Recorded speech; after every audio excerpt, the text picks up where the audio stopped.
जिसमें मछली बंधी है, चक्की घूम रही है और नीचे कड़ाव में तेल खौल रहा है। निशाना मछली के नेत्र में लगाना है और देखना है उसकी तस्वीर नीचे को उस तेल में। प्रण क्या है बताने लगी। राजा की घोषणा ये की गई है कि धनुहा जो पकड़ी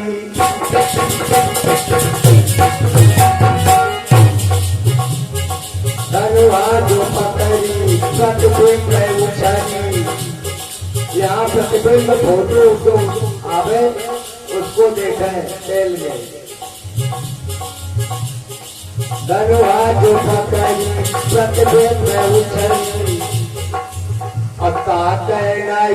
उतरी।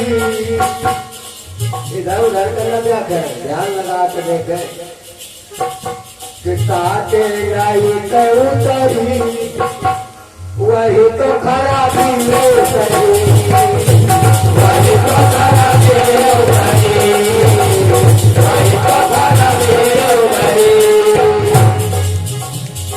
धनुहा जो पकड़ी प्रतिबिंब उछली उतरी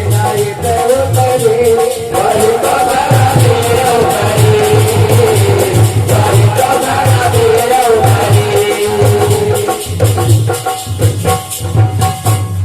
कहा हे राजकुमारी जी, ये तो उन्होंने आधी बात कही है नीचे वाली, अब ऊपरों के बात उनसे है।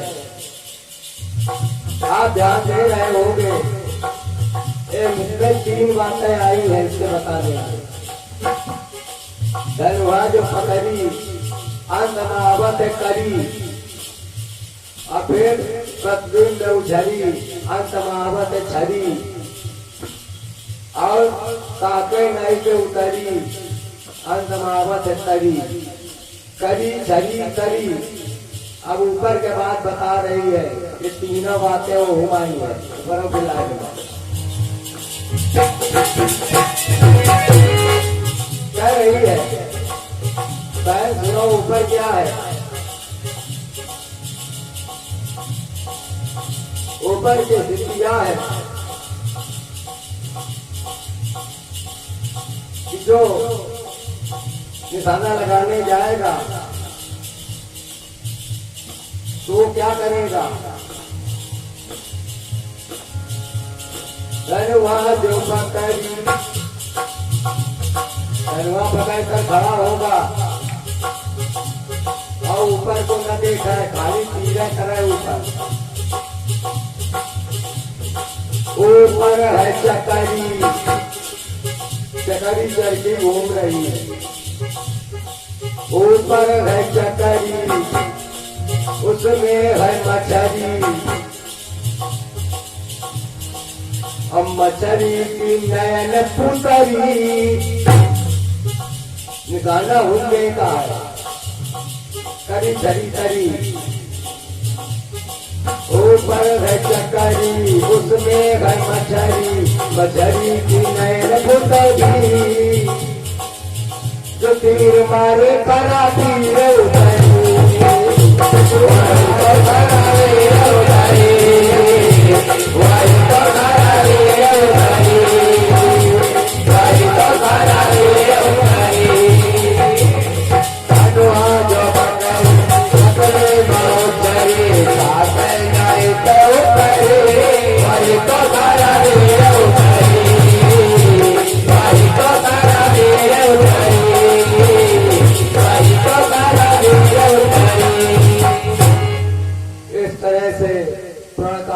द्रौपदी को पता चला तो विचार करने लगी, ये तो बड़ा कठिन मामला है।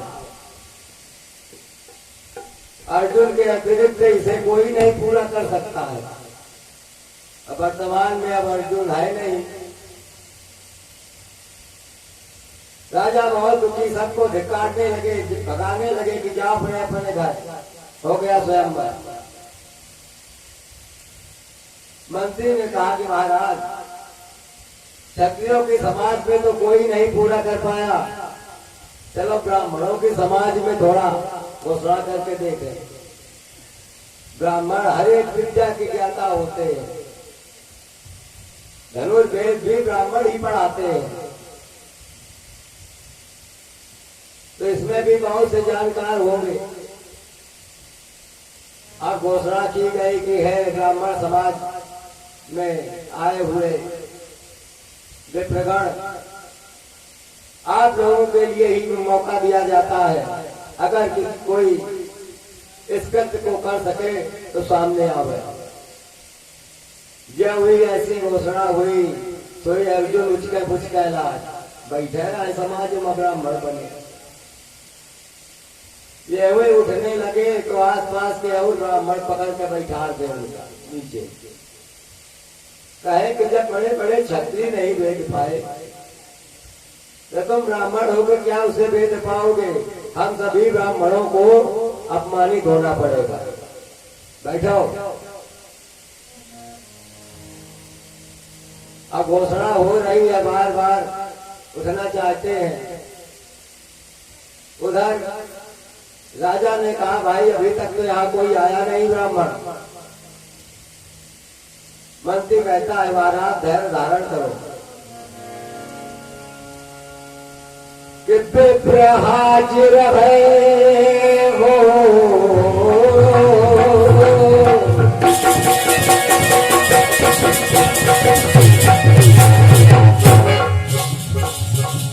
विप्र हाजिर है प्रण पूरा कर दिखाने को।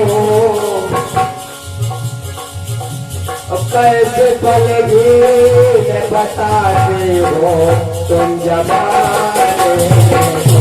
कैसे पलगी बताते हो तुम जमाने को। कैसे पलगी बताते हो तुम जमाने को। हाथ है पूरा कर दिखाने को। कैसे पलगी बताते हो तुम जमाने को। कैसे पलगी बताते हो तुम जमाने को। प्रण पूरा कर तुझ देवता दिखाएंगे। सारे राजाओं के सब होश बिगड़ जाएंगे। सारे राजाओं के सब होश बिगड़ जाएंगे। बहुत बलवान है बड़े गुणवान है। बहुत गुणवान है बड़े बलवान है। वर्णाय को समझो जग के भगवान है। जग के भगवान है। अभी आकर पूरा कर दिखाने को आएंगे। फिर पूरा करके सबके सामने दिखाएंगे। तो कैसे बलगी बताते हो तुम जमाने को। कैसे बलगी बताते हो तुम जमाने को। कैसे बलगी बताते हो तुम जमाने को। हाजिर है पूरा कर दिखाने को। कैसे बलगी बताते हो तुम जमाने को। कैसे बलगी बताते हो तुम जमाने को। आज थोड़ा और पानी में धरेंद्र मरण का इसका ही है कि अब जरूर है कौन न भाई जय जयकार मजे सुना दी। अब अर्जुन का बड़ा हो न रह जाए क्योंकि वो बनावटी ब्राह्मण आएगा तो क्षत्रिय ब्राह्मण बने बैठे थे। वहां राजा धिक्कार रहा था क्षत्रियों को। ये सुन करके उनको बैठे नहीं रह जाता था। ये हुए फिर उठाए, फिर ब्राह्मण लोग बैठा दे कि बैठो। तब धर्मराज को कहना पड़ा। धर्मराज अन्य ब्राह्मणों से कहने लगे, कहते हे भाई, ये ब्राह्मण धनुष के विद्या कुछ जानत है, लागत है, इसीलिए बार बार उचकत पुचकत है, क्या खातिर तैयार है, हिम्मत पड़ रही है इसकी, तो जाने दो इसको भी।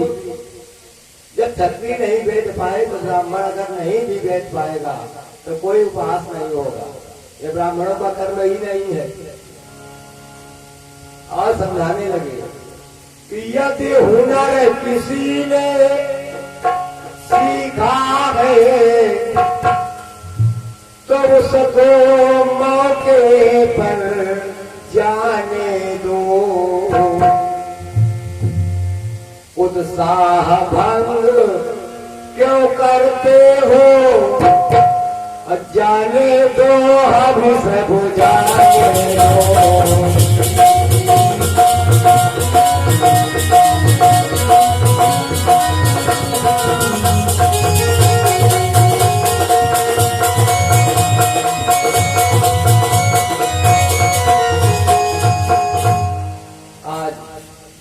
जब ऐसा कहा तो ब्राह्मणों ने कह दिया, जाओ भाई। अब अर्जुन सामने पहुंचे, मन ही मन भगवान द्वारकाधीश को प्रणाम किया कि महाराज अब हम आ रहे हैं, इस बार चकाचौंध न कर दे गुरु बाबा की, नहीं, ध्यान रखना। और अब ये ब्राह्मण वेश में थे, इसलिए इनसे किसी ने परिचय नहीं लिया। ये ब्राह्मण तो श्रेष्ठ हम लोगों से है ही, विवाह करने योग्य है। अधिकार दे दिया गया कि जाओ प्रण को पूरा करो, दिखाओ। अर्जुन ने धनुष उठाया और भगवान का ध्यान किया कि हे द्वारकाधीश, हमारी लाज आपके ही हाथ है। और ध्यान करके निशाने को साधा, यह भी निशाना साधा, बाण छूटा, उधर भगवान ने अपनी माया से चरखी पर रोक दी गई जो घूम रही थी। यह हुई रुकी, बाण लग के निकल गया, फिर वह घूमने लगा। जय जयकार होने लगा, तालियां पिटने लगी। महाराज दुर्योधन ने कहा, ये नहीं माना जाएगा, इस ब्राह्मण में इतनी शक्ति कहां से आ गई, ये पूजा पाठ करने वाले ब्राह्मण है, और धनुष विद्या कहां से इतनी बड़ी सीख ली। अगर इसमें इतनी शक्ति है तो दोबारा फिर एक बार मछली को बेधाए और उसकी आंख में बाण फंसा रहा है, सबको देखी कि फंसा हुआ है, बिधा हुआ। दोबारा फिर पर पूरा किया। इस बार वही हुआ, भगवान की दया से बाण चला, मछली के नेत्र में लगा और वो बाण सहित चरखी हुआ। सबने देखा, अब जय जयकार होने लगा। महाराज दुर्योधन ने कहा कि हे मंत्रियों, इस ब्राह्मण का परिचय क्यों नहीं लिया गया, हम लोगों का तो परिचय लिया गया था। मंत्री ने कहा, ये ब्राह्मण है, श्रेष्ठ है, इससे परिचय की कोई आवश्यकता नहीं थी। दुर्योधन ने कहा, तो ब्राह्मण नाम बतावे अपना, क्या है इसका नाम। इसने कहा, ये विद्या सीखी है।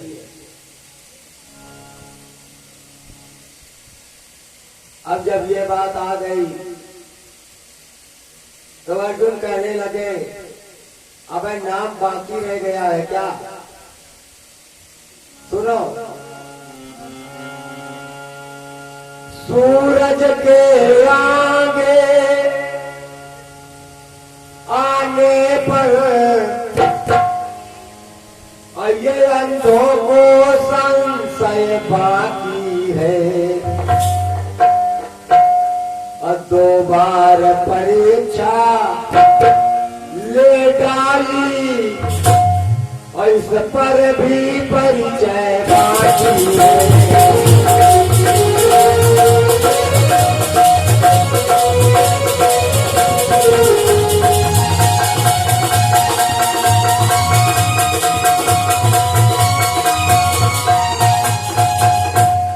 सूरज के आगे आने पर ये सब अंधे के अंधे ही बने रहे। परीक्षा 2 बार ली, फिर नहीं समझ पाए मैं कौन हूं, नाम ही बताना पड़ेगा। अब दरबार शांत हो गया। तब तक उनके जो 4 भाई और बैठे हुए थे ब्राह्मण वेश में, वो सब चारों खड़े हो गए। कहने लगे, सुने सभासद, मैं पांडपुत्र अर्जुन हूं और हमारे 4 भाई वो खड़े हुए हैं। ये देखकर कौरव मंडल शांत रह गया। इनको तो लाचा भवन में जला दिया था, ये जिंदा कहां बची गए, जिंदा कहां से आ गए। अब जब हुई अर्जुन का नाम सुना, राजा द्रुपद प्रसन्न हो गए कि नारद जी ने तो बताया ही था पहले कि विवाह अर्जुन के ही साथ होगा। सब स्वयंवर समाप्त कर दिया गया।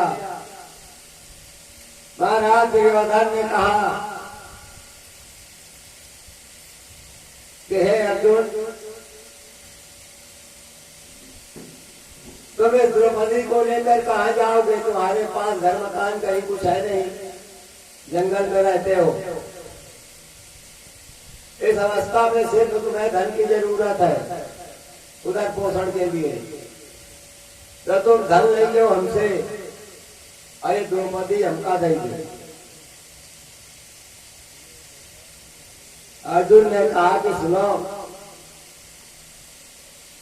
हमारे इस कर्तव्य दिखाने के पहले पूरा टाइम तुम्हारे पास रहा है। द्रौपदी लेना चाहते थे तो दिखाते कर्तव्य, क्यों नहीं दिखाया था? कहते हो हम इसको रख नहीं पाएंगे जंगल में। अगर यही तुम जानना चाह रहे हो तो एक काम करो, तुम अपनी पत्नी भानुमति का भेज दो, कुछ दिन का मरे। देखो मैं कैसी व्यवस्था करता हूँ, कोई भी कष्ट नहीं होने दूंगा जंगल में भी। यदि दुल्हन की चाहना तुम्हें, तो फिर से तेगे चलवा दे। अब मेरी हस्ती देखना चाहे तो भानुमति को पहुंचा दे।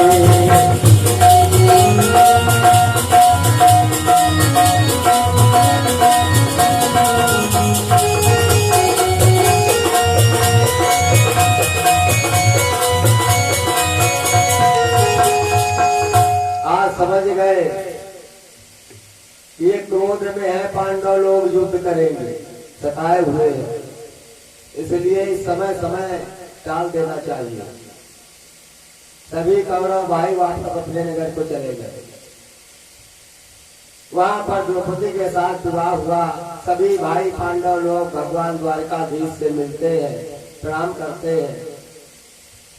भगवान कहते हैं, हे धर्मराज घबराओ नहीं, तुमने कष्ट बहुत पाए हैं पर मेरा ध्यान चिंतन नहीं छोड़ा है। आज हम तुमसे मिल पाए हैं, शीघ्र ही तुम्हें राज्य प्राप्त होगा, आशीर्वाद दे दिया। अब महाराज द्रुपद प्रसन्नता में विवाह के पश्चात बहुत कुछ दान दक्षिणा दी पांडवों को। राजा थे, ये वन में रहते हैं, इतनी व्यवस्था कर दे कि कम से कम न ज्यादा तो 1 महीना तक तो खाए पिए आनंद से रहा है। सब दान पूर्ण किए राजा ने। दान का बड़ा महत्व होता है, इसलिए और फिर संबंधी को दान देना पड़ जाए, कन्या के दान करते समय अन्य महादान हो जाए और भी चीजें तो अधिक फल होता है। दान का महत्व इसलिए कहा गया है, जो दिया जाता है वही प्राप्त होता है। आप 10 लाख के एक गाड़ी खरीद रहे हो, लेकिन उसके पहिए में 10 रुपए का एक वाल पड़ता है हवा भरने के लिए। अगर 10 रुपए का वाल नहीं होगा तो 10 लाख के गाड़ी में चल पाए। वो 10 रुपए भी अपनी जगह महत्व रखता है, इसलिए छोटी से छोटी वस्तु दान देनी चाहिए। हर वस्तु अपनी जगह महत्व करती है, जरूरत पड़ सकती है किसी को। अन्य युगों में दान का महत्व बहुत बड़ा था। कहते हैं सतयुग में तन का दान देखो, सतयुग में लोग अपने शरीर का दान नहीं देख रहे। राजा शिवी ने कबूतर के पीछे अपने अंगों को काट काट करके चढ़ा दिया था दान में, ऐसा दान था। तो सतयुग में तन का दान देखो, त्रेता में मन का परिदान देखो। त्रेता में भरत जी अपना मन भगवान राम जी को दान दे चुके थे और नगर छोड़ करके बाहर रहने लगे थे, ऐसा दान था। और द्वापर में धन का प्रतिदान देखो। द्वापर में सुदामा जी गए, भगवान ने इतना दान दिया कि धने स्वर्ग से भर गए सुदामा जी, इतना दान दिया जाता है। अब कलयुग में दान कहाँ है? कलयुग में दान को नवरे मेल क्या है?